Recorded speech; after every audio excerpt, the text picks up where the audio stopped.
Assalamualaikum warahmatullahi wabarakatuh. Waalaikumsalam warahmatullahi wabarakatuh. Perkenalkan, saya Aulia Nursyabani Tomayahu, NIM 1918255, dan rekan saya Lintang Fauziatu Azmi, NIM 1918258. Kami dari kelas E, mata kuliah Interaksi Manusia dan Komputer. Pada kesempatan kali ini, kami di sini akan menjelaskan atau mempresentasikan materi tentang sleeping assistant, tentang topik sleeping assistant. Untuk saya sendiri, saya akan memaparkan proposal, lalu teman saya nantinya akan mendemokan prototipenya. Yang pertama ada permasalahan yang diangkat. Nah, banyak orang di Indonesia atau bahkan di dunia yang mengalami gangguan untuk tidur. Gangguan untuk tidur ini biasa dikenal dengan insomnia.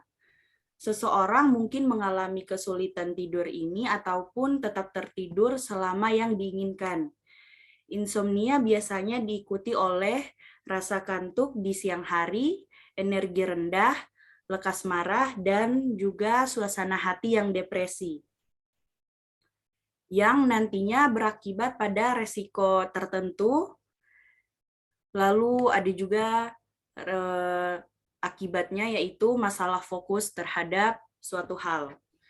Nah, insomnia sendiri bisa bersifat jangka pendek ataupun jangka panjang. Untuk jangka pendeknya itu biasanya berlangsung selama berhari-hari atau berminggu-minggu, sedangkan untuk jangka panjangnya itu berlangsung lebih dari sebulan. Selanjutnya ada solusi yang ditawarkan. Insomnia sering disebabkan oleh adanya suatu penyakit atau akibat adanya permasalahan psikologis. Dalam hal ini, bantuan medis atau psikologis akan diperlukan. Salah satu terapi psikologis yang efektif menangani insomnia adalah terapi kognitif. Di dalam terapi tersebut, seorang pasien diajari untuk memperbaiki kebiasaan tidur dan menghilangkan asumsi yang kontraproduktif mengenai tidur. Pengobatan insomnia tergantung kepada penyebab dan beratnya insomnia. Namun penderita insomnia hendaknya tetap tenang dan santai beberapa jam sebelum waktu tidur tiba, serta menciptakan suasana yang nyaman di ruang tidur. Jika penyebabnya adalah stres emosional, maka dapat diberikan obat untuk mengurangi stres. Lalu jika penyebabnya adalah depresi, dapat juga diberikan obat antidepresi.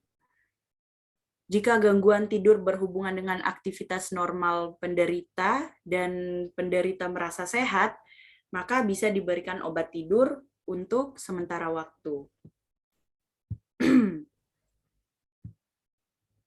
Alternatif lain untuk mengatasi insomnia tanpa obat-obatan adalah dengan menjaga kebersihan serta pola makan dan minum, bisa juga dengan olahraga teratur.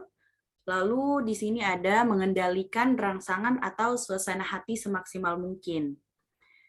Dan ini yang paling penting adalah berusaha untuk berpikir positif. Dan masih ada juga alternatif yang lain. Namun jika dari kesemua alternatif tersebut belum dapat direalisasikan dengan baik, maka penderita insomnia dapat memulainya dengan menggunakan suara-suara yang membuat suasana menjadi tenang sebagai pengantar tidur. Contohnya, meditasi dengan suara alam, air, dan juga hewan-hewan tertentu seperti burung misalnya, dan lain sebagainya. Selain itu, bisa juga dengan mendengarkan cerita-cerita yang dianggap menenangkan, agar dapat mempengaruhi alam bawah sadar dan dapat mengantarkan penderita insomnia ini untuk tidak susah tidur lagi, tidak mengalami insomnia lagi. Selanjutnya ada fakta yang mendukung urgensi permasalahan. Di sini kami melampirkan 3 data. Yang pertama yaitu di sini fakta yang kami paparkan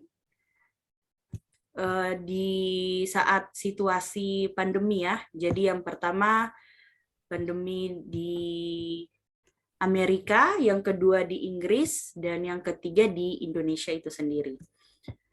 Untuk yang di Amerika, sejak pandemi ini National Sleep Foundation menyatakan bahwa pada tahun 2020 selama masa pandemi, angka kasus insomnia meningkat 38% dibandingkan pada tahun 2019.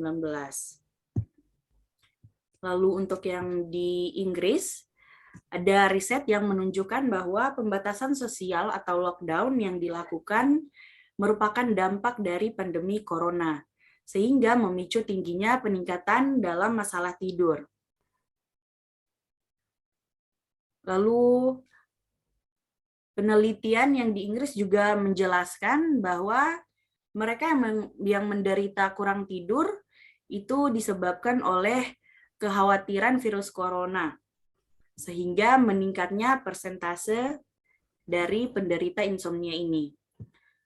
Perempuan sendiri itu memiliki kecenderungan yang lebih tinggi dari penderita insomnia ini. Badan Penelitian Ekonomi dan Sosial di Shompton University menjelaskan bahwasannya isolasi sosial, kehilangan pekerjaan, masalah keuangan, sakit, takut terinfeksi virus corona, tekanan kerja, dan juga kegiatan sekolah di rumah, semuanya berkontribusi pada kenaikan angka penderita insomnia ini di masa pandemi. Keseluruhan kejadian dari kurangnya waktu tidur terkait kekhawatiran itu meningkat dari 15,7% menjadi 24,7%.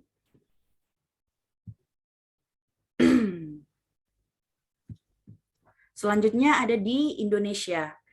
Pandemi COVID-19 telah merevolusi sektor pendidikan yang semula tatap muka secara langsung telah berubah tatap muka secara virtual. Perubahan sistem menciptakan stres akademik bagi mahasiswa ataupun bagi siswa, bagi semua kalangan pelajar, dan mempengaruhi keberhasilan belajar mereka.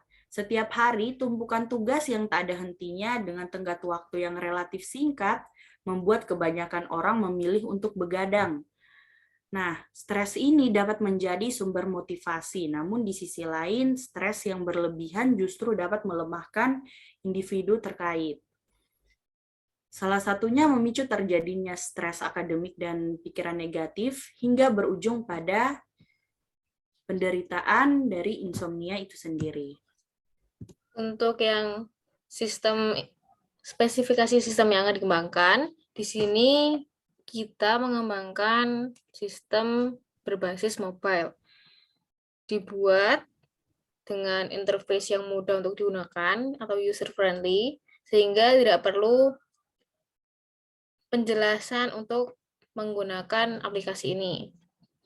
Untuk lebih jelasnya tentang spesifikasi sistem ini akan saya demokan desain dan prototipe hasil runningnya. Untuk desainnya, di sini ada beberapa interface. Dari yang pertama, ketika membuka aplikasinya akan ada 4 menu. Di sini ada tombol mute. Itu karena waktu kita membuka aplikasi ini akan ada suara-suara yang bisa membantu untuk merelekskan pikiran. Jikapun tidak mau mendengarkan, bisa langsung tekan unmute tanpa harus mengecilkan suara lewat tombol volume down. Setelah itu, untuk menu kompos sendiri, di sini nanti bakal ada beberapa pilihan suara, seperti yang dijelaskan sebelumnya, ada suara alam, suara hewan-hewan seperti burung, air mengalir, dan yang lainnya. Nanti di sini pengguna dapat mengklik beberapa pilihan, dan nanti akan digabungkan. Kalaupun ingin disimpan, dapat disimpan dengan favorite ini. Kalaupun tidak, dapat di reset dan kembali ke tampilan awal sebelum memilih suara-suara. Setelah compose untuk suara-suara, ada juga meditate. Meditate di sini terdapat beberapa pilihan cerita dan nanti akan dibacakan dan dapat di-play dan di-pause. Setelah itu, nah di sini juga text story-nya akan berjalan sesuai dengan bacaan yang akan dibacakan. Setelah dari meditate, ada juga stories. Antara meditate dan stories hampir sama, yaitu storytelling. Tapi bedanya kategori atau topik yang ada di stories dan di meditate berbeda. Di sini tampilannya juga sama, dapat di-play, dapat di-share, di favorite juga. Untuk demo aplikasi interface yang kita buat seperti ini, kurang lebihnya mohon maaf. Kembali ke Aulia untuk penutup.